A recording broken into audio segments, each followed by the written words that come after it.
from Karin.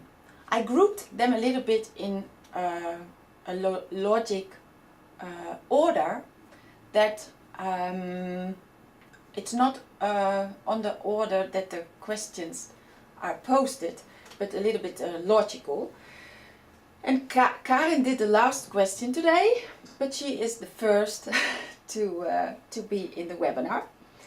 And Karin, she asks me, she says, I have a silly question.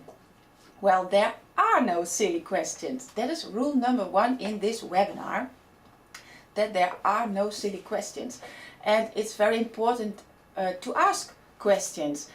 And you are very brave to ask a question, because your name will be, you will be named in the webinar. And yeah, it's very brave to do that, because it's easy for those who don't ask questions to judge those questions, that it are stupid questions or whatever. But I don't believe there are silly questions, and I don't believe there are stupid questions. There are only questions, and they need an answer.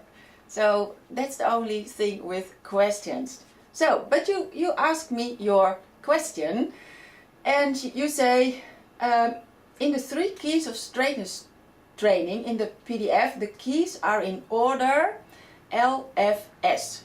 So that's the lateral bending, first the forward down, and the stepping under.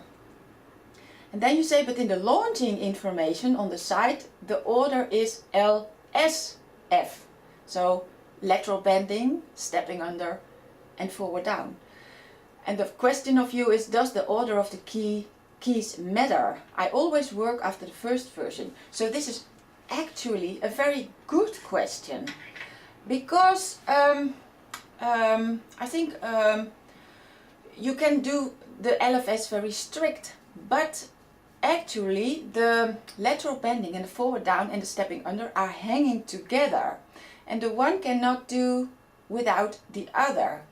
So yeah, one of the things with lateral bending is that you ask the horse with his head to the inside, and because the head is a member of the whole spine, when the horse will relax, then the whole spine will bend, and then you will reach the hip of the horse, and then the inside hip comes forward, and because of that the horse will step under the point of weight. So that's the relationship with those 2 things. And because of the lateral bending, the horse is stretching the back muscle. It's called the latissimus dorsi. And when you stretch to the left and to the right, then the back muscles are lengthened. And because of that, the horse will go forward down. So that's the relationship between those 2 things, the forward down and the stepping under. No, the forward down and the lateral bending. And the forward down and the inside hip coming forward and stepping under are also connected, because when the horse is going more forward down, the inside hind leg will come a little bit more forward. So those 2 things are connected as well. And but if the inside hind leg is not stepping under the point of weight, then there is a little bit unbalance, and then the horse will stiffen his back. So also those 2 things support each other and need each other, and it's a kind of a triad.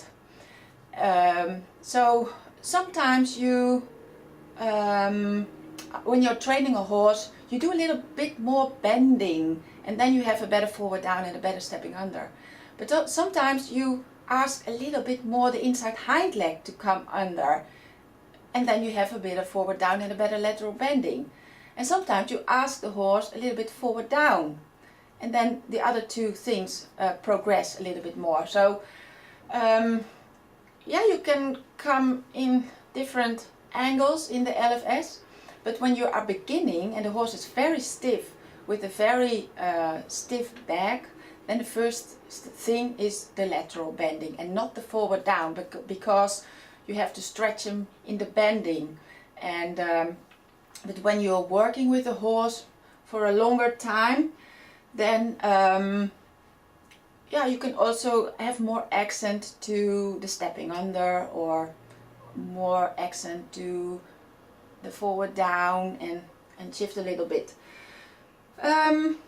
So does the order of the keys matter? In the beginning, yes, the L is very important, and after a while you mix them all together and you put an accent, but the one cannot without the other.